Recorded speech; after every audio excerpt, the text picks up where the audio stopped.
নমস্কার সকলকে উৎপল এডওয়ার্ড চ্যানেলে স্বাগত।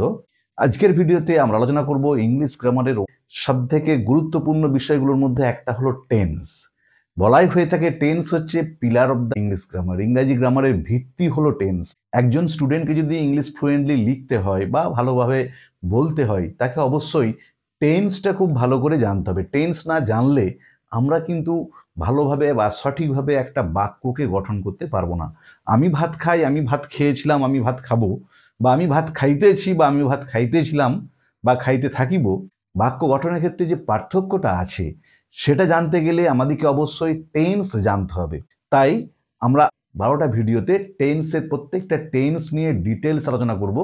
তাই তোমরা ভিডিওটা স্কিপ না করে অবশ্যই প্রথম থেকে শেষ পর্যন্ত দেখবে। আর যারা চ্যানেলটা প্রথম দেখছো বা চ্যানেলটা এখনো সাবস্ক্রাইব করোনি তারা অবশ্যই চ্যানেলটা সাবস্ক্রাইব করে পাশে থাকা বেল বাটনটা প্রেস করবে, যাতে পরের ভিডিওগুলো আপলোড করার সাথে সাথে তোমাদের কাছে নোটিফিকেশনটা পৌঁছে যায়।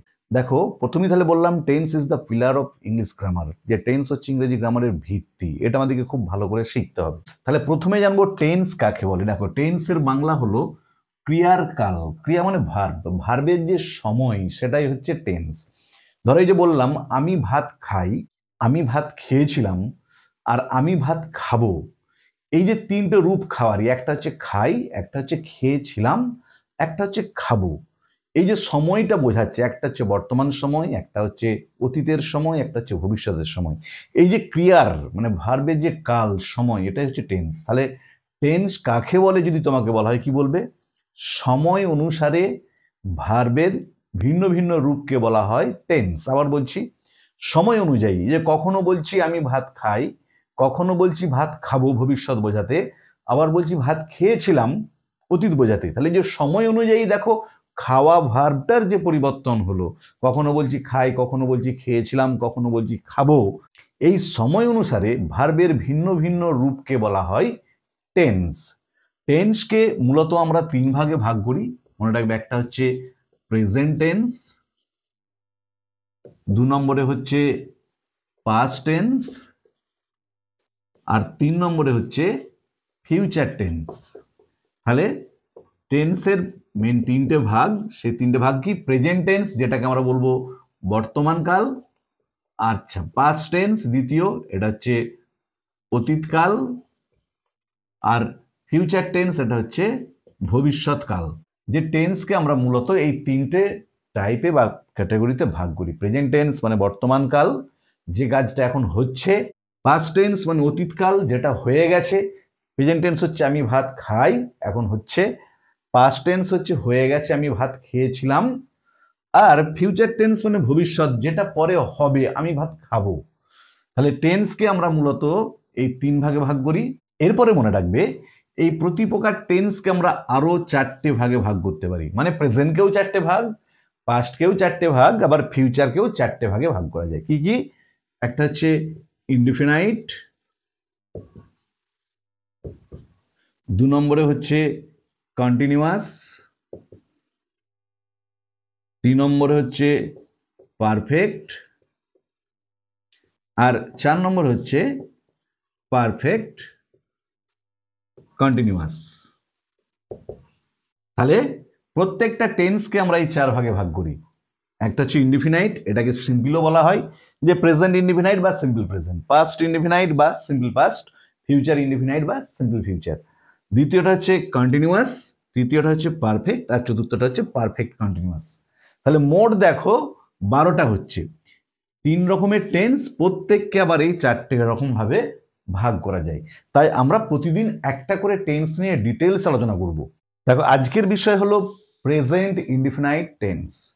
তাহলে প্রেজেন্ট ইনডিফিনাইট টেন্স কখন হয় ভার্বের, সেটা আমাদেরকে জানতে হবে।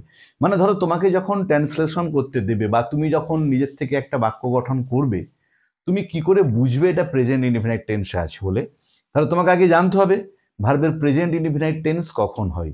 দেখো, আমি লিখে দিয়েছি, বর্তমানে কোনো কাজ সাধারণভাবে হওয়া, ঘটা বা চিরসত্য বা ঐতিহাসিক সত্য বা গাণিতিক সত্য বোঝাতে ভার্বের প্রেজেন্ট ইনডিফিনাইট টেন্স হয়। আবার বলছি, বর্তমানে কোনো কাজ সাধারণভাবে হওয়া, ঘটা বা চিরসত্য বা ঐতিহাসিক সত্য বা গাণিতিক সত্য, মানে কোনো কাজ সাধারণভাবে হচ্ছে, আমি বিদ্যালয়ে যাই, সে ফুটবল খেলে, সে ভাত খায়, সে টিভি দেখে, তারা নাচে, এগুলো হচ্ছে বর্তমানে সাধারণভাবে হওয়া চিরসত্য। সূর্য পূর্ব দিকে ওঠে, পৃথিবী সূর্যের চারিদিকে ঘুরে। ঐতিহাসিক সত্য, অশোক কলিঙ্গ জয় করেন। গাণিতিক সত্য, 2 আর 2 4 হয়। তাহলে এরকম চিরসত্য, ঐতিহাসিক সত্য বা গাণিতিক সত্য বোঝাতে ভার্বের সেন্টেন্সের প্রেজেন্ট ইনডিফিনাইট টেন্স হয়। তাহলে একটা বাক্য, সে বাক্যটা পড়ে যখন আমরা দেখব যে হ্যাঁ এর কোনো কন্ডিশনের মধ্যে পড়ছে, তখন জানবো হ্যাঁ এটা প্রেজেন্ট ইনডিফিনাইট টেন্সে বাক্যটা আমাকে গঠন করতে হবে। বা যখন আমি কোনো একটা ট্রান্সলেশন করব, আমাকে যখন বাক্যটা দেওয়া থাকবে, আমরা পড়ে যদি দেখি এর মধ্যে পড়ছে যে এই সাধারণভাবে কোনো কাজ করা, হওয়া, ঘটা বা চিরসত্য, ঐতিহাসিক সত্য বা গাণিতিক সত্য বোঝায়, তখন জানবো হ্যাঁ বাক্যটা আমাদেরকে প্রেজেন্ট ইনডিফিনাইট টেন্সে দেওয়া আছে। বা যদি বাক্য কোনো গঠন করি, তখন জানবো আমাকে এটা প্রেজেন্ট ইনডিফিনাইট টেন্সে গঠন করতে হবে। তাহলে প্রথমে আমরা জানলাম যে বাক্যটা কোন টেন্সে আছে। এরপরেতে যখন আমরা জানতে পারলাম বাক্যটা প্রেজেন্ট ইনডিফিনাইট টেন্সে আছে, তো বাক্যটা গঠন করব কি করে? ইংরেজিতে ট্রান্সলেশন করার সময় বা ইংরেজিতে বাক্যটাকে গঠন করার সময় নিয়মটা কি হবে? দেখো, সেন্টেন্সের গঠনটা খুব ভালো করে মনে রাখবে।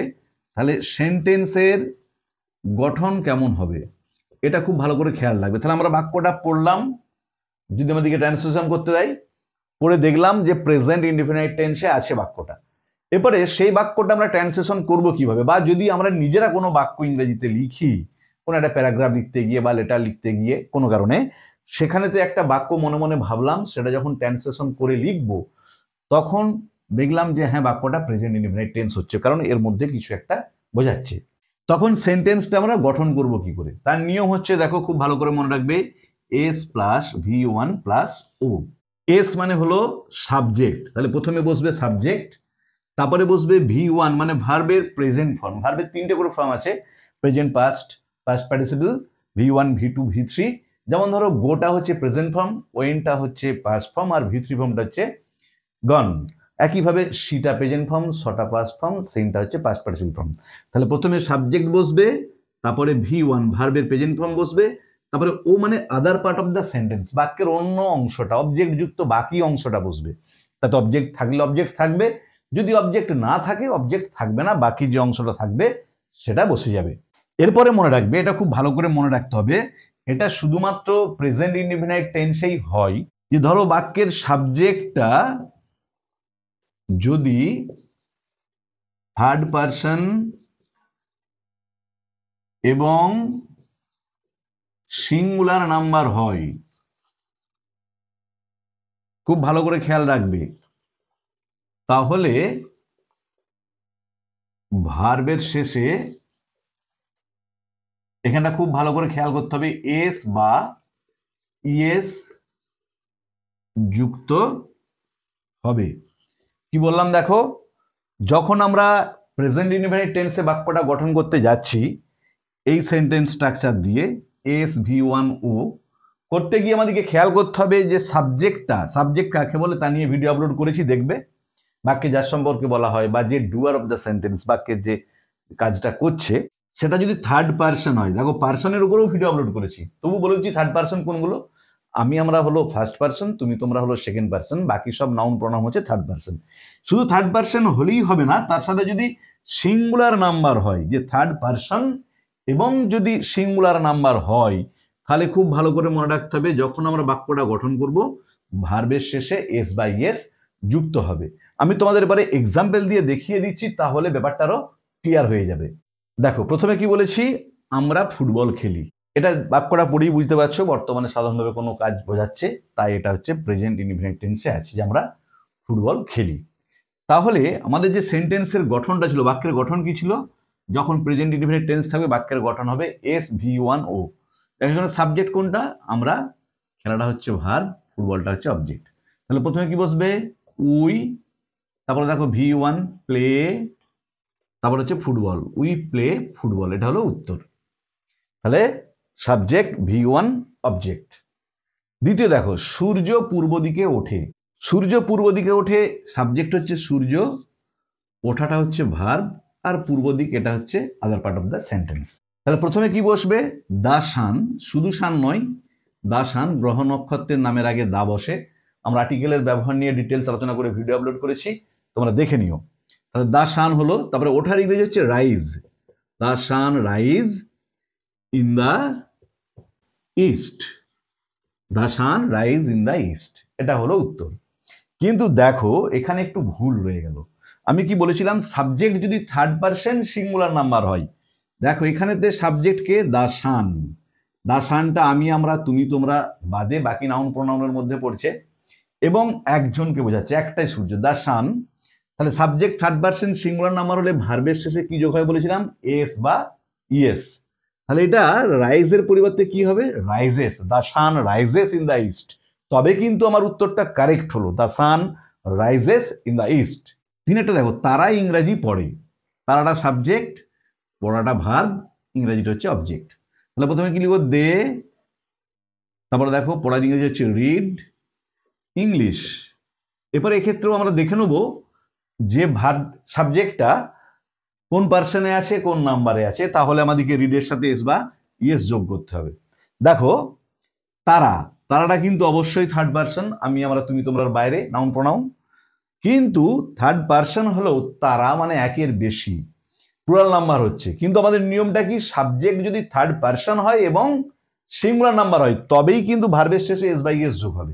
এটা থার্ড পার্সন হলেও সিঙ্গুলার নাম্বার নয়, তাই কিন্তু আমরা রিডের শেষে এস বাই এসটা যোগ করতে পারবো না। তাহলে উত্তর হলো দে রিড ইংলিশ। পরেরটা দেখো, আমি কিন্তু একই উদাহরণ দিয়েছি এই জন্য, জয় ইংরাজি পড়ে। তাহলে দেখো সাবজেক্টকে জয়, তাহলে উত্তর লিখবো কি, জয়। তারপরে দেখো পড়ার ইংরেজি হচ্ছে রিড, তারপরে ইংলিশ, জয় রিড ইংলিশ, এস V1 ও করে বাক্যটা সাজিয়ে দিলাম। এখানে সাবজেক্টকে জয়, জয়টা কি পার্সন, অবশ্যই থার্ড পার্সন, আমি, আমরা, তুমি, তোমার বাইরে। এবং দেখো কি নাম্বার, জয় তো একজনকে বোঝাচ্ছে, সিঙ্গুলার নাম্বার। তাহলে যেহেতু সাবজেক্টটা থার্ড পার্সন এবং সিঙ্গুলার নাম্বার হচ্ছে, তাই ভার্বের শেষে কি যোগ হলো, এস বাই এস, এখানে রিডের সঙ্গে এস যোগ হলো। তাহলে উত্তর হলো জয় রিডস ইংলিশ। তাহলে তোমরা যদি এভাবে নিজেরা প্র্যাকটিস করো, আরো কয়েকটা এক্সাম্পল দিয়ে, যে হয় বর্তমানে কোনো কাজ সাধারণভাবে হওয়া ঘটা চিরসত্য ঐতিহাসিক সত্য বা কোনো গাণিতিক সত্য বা কোনো চিরসত্য বোঝাই, তখন ভার্বের প্রেজেন্ট ইনডেফিনিট টেন্স হবে, সেই রকম তোমরা এক্সাম্পল দেবে, দিয়ে নিজেরাই বাড়িতে ট্রান্সলেশন করবে। যত বেশি প্র্যাকটিস করবে তত তোমরা পারফেক্ট হবে ইংরেজি লেখার ক্ষেত্রে এবং ইংরেজি বলার ক্ষেত্রে। তাহলে আজকের ভিডিওতে আমরা আলোচনা করলাম টেন্স কাকে বলে, টেন্স কয় প্রকার, এবং প্রেজেন্ট ইনডিফিনাইট টেন্স কখন হয়, বাক্যের গঠন কি, প্রেজেন্ট ইনডিফিনাইট টেন্সের সেন্টেন্স স্ট্রাকচারটা কি হবে, কিভাবে আমরা প্রেজেন্ট ইনডিফিনাইট টেন্সে বাক্যটা থাকলে সেটা ট্রান্সলেশন করব, সেসব নিয়ে ডিটেলস আলোচনা করলাম। ভিডিওটা ভালো লাগলে অবশ্যই তোমরা লাইক করবে, বন্ধুদের মধ্যে শেয়ার করবে এবং কমেন্ট করে জানাবে। আর যারা চ্যানেলটা প্রথম দেখছো বা চ্যানেলটা এখনো সাবস্ক্রাইব করোনি, তারা অবশ্যই চ্যানেলটা সাবস্ক্রাইব করে পাশে থাকা বেল বাটনটা প্রেস করবে, যাতে পরের ভিডিওগুলো আপলোড করার সাথে সাথে তোমাদের কাছে নোটিফিকেশন পৌঁছে যায়। আমি অলরেডি এলিমেন্টারি ইংলিশ, আর্টিকেলের ব্যবহার, প্রিপোজিশনের ব্যবহার, কনফিউজিং ইংলিশ নিয়ে বেশ কয়েকটা ভিডিও আপলোড করেছি।